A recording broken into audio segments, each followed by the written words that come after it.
दोस्तों, आज हम एक ऐसी कैंडलस्टिक पैटर्न के बारे में बात करने वाले हैं जो मार्केट में ज़्यादातर ट्रेडर से ज़्यादा आपको एक्यूरेट एंट्री दिलवा सकता है, लेकिन वो भी तब जब आप इसके कन्फर्मेशन रूल्स को फॉलो करते हो, जो कि ज़्यादातर ट्रेडर्स नहीं करते हैं।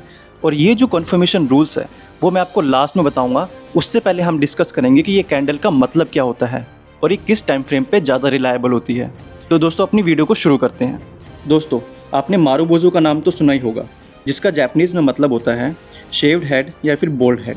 अब इस कैंडल का मतलब क्या होता है, मैं आपको एक एग्जांपल के थ्रू समझाता हूँ। मान लीजिए दोस्तों, यहाँ पे एक डाउन ट्रेंड चल रहा है। डाउन ट्रेंड दोस्तों तब चलता है जब मार्केट में सेलर्स ज़्यादा होते हैं कंपैरेटिवली बायर्स के। इस सेशन के एंड में जो लास्ट में जो कैंडल बनती है वो इस तरह की बनती है। दोस्तों, अगर आपको कैंडलस्टिक का स्ट्रक्चर पढ़ना नहीं आता है तो आप मेरी ये वाली वीडियो जाके चेक कर सकते हैं। फिर भी मैं आपको थोड़ा सा बता देता हूँ।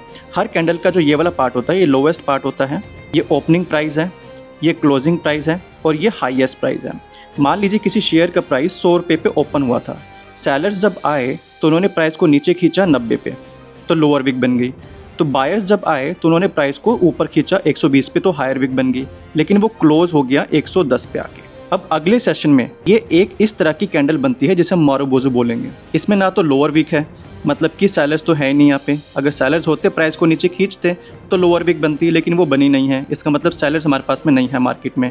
तो प्राइस अपने लो से 90 से शुरू हुआ है और अपने हाईएस्ट 120 पे जाकर क्लोज हो गया। मतलब कि यहाँ पे इस टाइम पे अभी सारे बायर्स ही हैं हमारे पास। इसका मतलब साफ है दोस्तों कि जब भी ये कैंडल डाउन ट्रेंड में अगर बनती है तो मार्केट वहाँ से अप ट्रेंड में जा सकता है, और अगर अप ट्रेंड में बन रही है तो इसका मतलब है कि मार्केट वहाँ से अप ट्रेंड में ही जाएगा। लेकिन प्राइस मूवमेंट को कंफर्म करना जरूरी होता है दोस्तों, जो हम आगे डिस्कस करेंगे। उससे पहले मैं दोस्तों आपको ये बता देता हूँ कि जो मारुबोजू होती है वो दो तरीके की हो सकती है। एक होती है ग्रीन या फिर वाइट ओपनिंग मारुबोजू, एक होती है ग्रीन या फिर white closing marubozu. Opening marubozu को कैंडल कुछ इस तरीके से दिखाई देता है, जिसमें नीचे तो कोई भी विक नहीं है, लेकिन ऊपर एक छोटी सी विक बनती है। मतलब कि प्राइस 120 पर तो गया था अपने हाईएस्ट पे, लेकिन वो 115 पे आकर क्लोज हो गया। मतलब कि बहुत ज़्यादा डिफरेंस नहीं है, अभी भी बायर्स यहाँ पे एक्टिव है। क्लोजिंग कैंडल हमें कुछ इस तरीके से दिखाई देती है, जिसमें ऊपर तो कोई भी विक नहीं होती है, लेकिन नीचे एक छोटी सी विक होती है। इसका मतलब है प्राइस 90 से शुरू तो हुआ था, लेकिन वो थोड़ा सा 87 के पास भी गया था। मतलब बहुत कम सेलर्स हैं यहाँ पे, लेकिन ओवरऑल ये जो कैंडल होती है वो बायर्स के कंट्रोल में ही होती है। बट स्टिल हम यहाँ पे कंफर्म जरूर करेंगे कि मार्केट किस डायरेक्शन में जाएगा। उससे पहले हम दोस्तों बात करेंगे, ज़्यादातर ट्रेडर जो यहाँ पे गलती करते हैं वो ये करते हैं कि वो टाइम फ्रेम की वैल्यू को नहीं समझते हैं। अब हर टाइम फ्रेम में हर कैंडलस्टिक पैटर्न की वैल्यू अलग हो सकती है। सबसे पहले मैं शॉर्ट टाइम फ्रेम की बात करता हूँ, मतलब 1 मिनट, 5 मिनट, 15 मिनट के टाइम फ्रेम पे। यहाँ पे इसका मतलब क्या होता है कि मार्केट में छोटी छोटी इंट्राडे मूवमेंट भी बुलिश मारुबोजू बन सकती हैं, लेकिन शॉर्ट टाइम फ्रेम पे ये मारुबोजू ज़्यादा रिलायबल नहीं हो सकती है, क्योंकि शॉर्ट टाइम फ्रेम पे फेक ब्रेकआउट्स और मैनिपुलेशन होती हैं। स्कैल्पिंग या फिर intraday trader short term profit के लिए यूज़ करते हैं, लेकिन कंफर्मेशन, वॉल्यूम या फिर ट्रेंड डायरेक्शन जरूरी होता है इसमें। अगर मैं मीडियम टाइम फ्रेम की बात करूँ दोस्तों, जैसे कि 1 घंटा, 4 घंटा, यहाँ बुलिश मारुबोजू का सिग्नल काफ़ी स्ट्रॉन्ग हो सकता है। इसमें जो रिलायबिलिटी होती है वो भी ज़्यादा होती है, एक्यूरेसी भी ज़्यादा होती है, स्पेशली अगर डेली चार्ट पर बनता है और वॉल्यूम हाई होता है तब।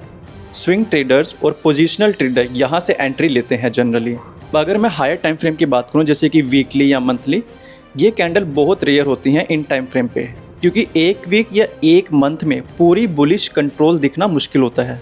अगर मंथली चार्ट पर बुलिश मारुबोजू बन गया तो इसका इफेक्ट महीनों तक भी चल सकता है, और लॉन्ग टर्म इन्वेस्टर्स के लिए ये मेजर ट्रेंड रिवर्सल या कॉन्टिन्यूशन का सिग्नल हो सकता है दोस्तों। अब हम बात करते हैं कंफर्मेशन की। सबसे पहला कंफर्मेशन है वॉल्यूम कंफर्मेशन। दोस्तों, अगर इस कैंडल के साथ हाई वॉल्यूम होता है तो मतलब कि बायर्स का जेन्युइन इंटरेस्ट है, लेकिन अगर इस कैंडल के साथ लो वॉल्यूम होता है तो इसका मतलब है यहाँ पे फेक मूव के चांसेस हो सकते हैं। यहाँ पे हम 10 से 20 कैंडल का एवरेज वॉल्यूम ले सकते हैं। देखो, अगर ये मारुबोजू डाउन ट्रेंड में सपोर्ट लेवल के पास बनता है, ये एक स्ट्रॉन्ग सिग्नल हो सकता है। अगर अप ट्रेंड में ये रेजिस्टेंस को तोड़ती है तो वहाँ पे भी ये स्ट्रॉन्ग सिग्नल हो सकता है कॉन्टिन्यूएशन का। लेकिन अगर साइडवेज मूवमेंट में मारुबोजू बनती है तो इसे हमें अवॉइड करना चाहिए। तीसरा कंफर्मेशन है दोस्तों कि मारुबोजू के बाद कौन सी कैंडल बन रही है। अगर मारुबोजू कैंडल के बाद ग्रीन कैंडल बनती है तो मतलब कि बायर जेन्युइनली इंटरेस्ट ले रहे हैं, लेकिन अगर मारुबोजू कैंडल के बाद रेड कलर की कैंडल बन रही है और डीप बन रही है तो इसका मतलब है कि ये फेल हो सकता है हमारे पास में।